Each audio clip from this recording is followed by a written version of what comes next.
Alright, today I'm going to be showing you how I painted this car for $400 using tractor paint and what tools I used.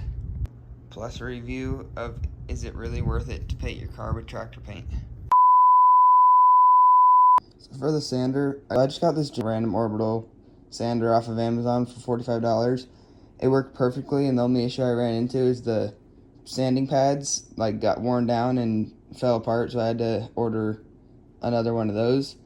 But that was the only problem I ran into it, and it worked just fine.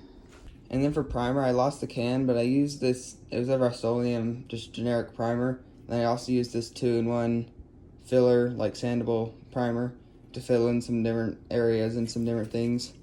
And it worked well. And for the paint, I used this Rust-Oleum Farm Implement paint. It's Kubota Orange.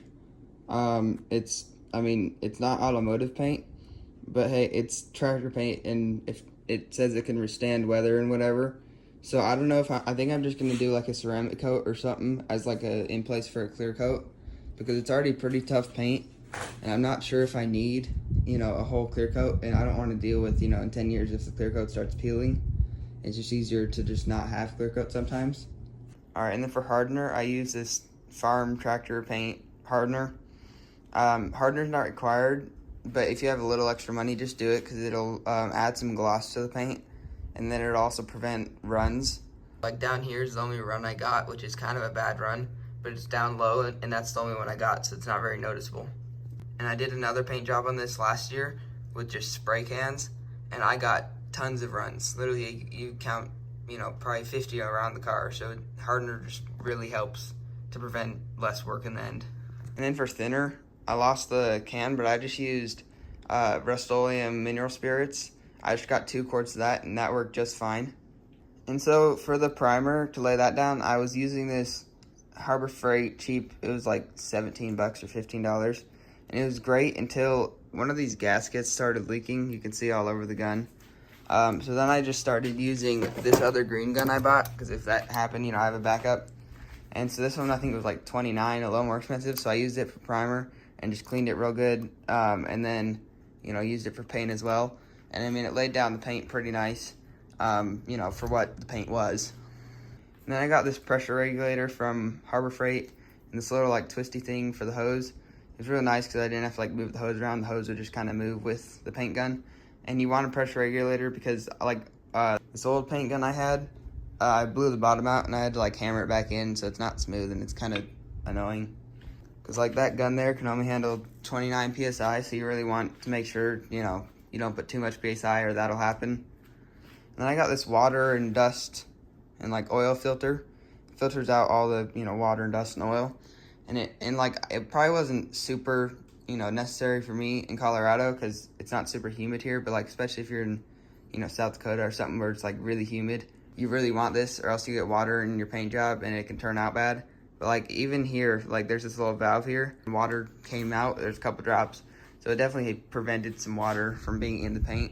So for $5, just get one. And then going to the actual paint job, it laid down pretty smooth. Here you can see some orange peel, but that should buff out, and here I've buffed out some, and it's smoothed out the orange peel, so I still need to work a little.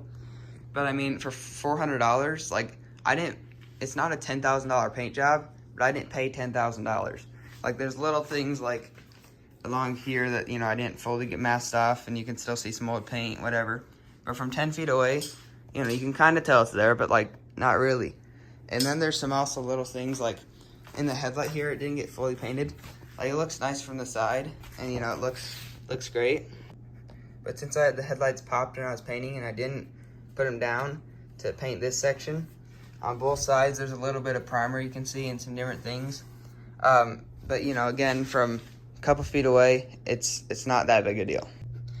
And then there's some overspray on the radiator because I didn't fully mask that off.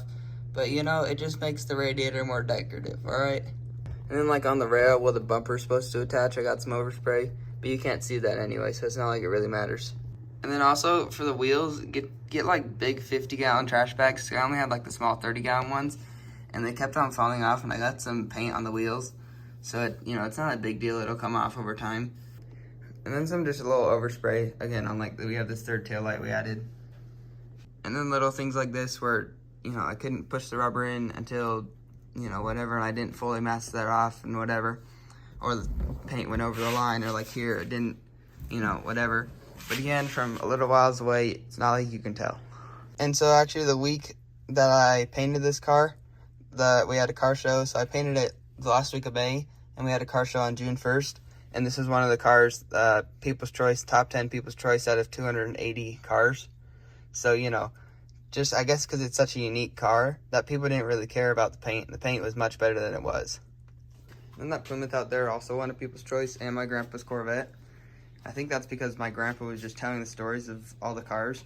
Like that we've had for 31 years. This we've had since 1979, so 45 years.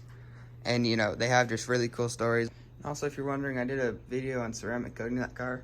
That's why that looks so nice right now. If you're wondering, I'll have it up in one of these corners or wherever it is. And also, I'll put a picture of the old paint job, how it looked before. Alright, and so now I'm going to start polishing some of this orange peel out and see what I can do. So I'm just using this Meguiar's, I don't know, probably the cheapest stuff on the shelf, I don't know.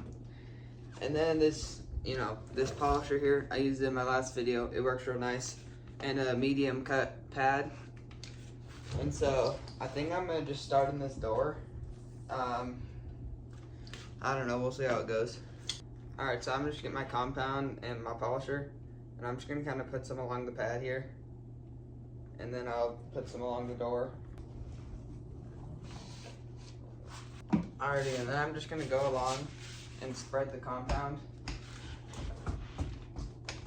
Alright, and then, you know, there's a real specific signs. You know, not really, but you just want to go in a pattern, you know, kind of just make sure you go in an even pattern, you know, and then like that.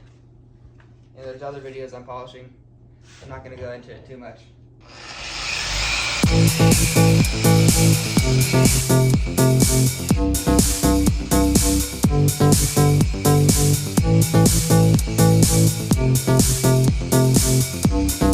Alright, be careful. Don't get this like rubber here. So that'll like really make your polishing pad dirty. Apparently it like rubs off. I don't know. And it's like the surface, so I just did this surface here. You know, it's not perfect, but I wasn't going for perfect. I was just trying to make it, you know, shiny like you can see there. You know, so there's still some orange peel you can see. It's not quite as bad, so like here, you can see, you know, quite a lot more orange peel. Here it's not quite as bad, but there still is some. But, you know, again, from 10 feet away, you can't quite tell, so it's not a big deal. All right, and again, it's not perfect, but here's a polished surface, you know, kind of shiny and whatever. And here's the unpolished surface. It's still a little shiny, but it's not quite as shiny, you know. But again, from a couple feet away, you know, you can tell that's a little more shiny than that, and so that's what I'm going for. All right, so do I really think you should paint your car with tractor paint? You know, I say yes, because obviously you can get a, you know, really good finish, and it's for, you know, a quarter of the cost. You save a lot of money, and it's a lot less effort, because tractor paint is a lot less effort than automotive paint. Still takes effort, but you know, you can use the cheapest tools and it'll lay down just fine. And in some respects, it's you know, more durable than just automotive paint, and you might not even need a clear coat. And like I said, I'm just going to use some wax and, you know, ceramic coat to protect it from UV and, you know, just protect the paint a little and make it last longer. But like, you know, this tractor paint stuff is used on a farm. You know, it should be able to just survive some rainstorms. Alright, if you like this video, make sure to like, subscribe, you know, do the thing. It's up to you. You know, but this paint job, I'm happy with it. You know, if you have any questions, ask them in the comments. I'll try to answer them. And I'll have all the products that I used in this video in the description. So if you want to do it how I did it, it'll all be in the description.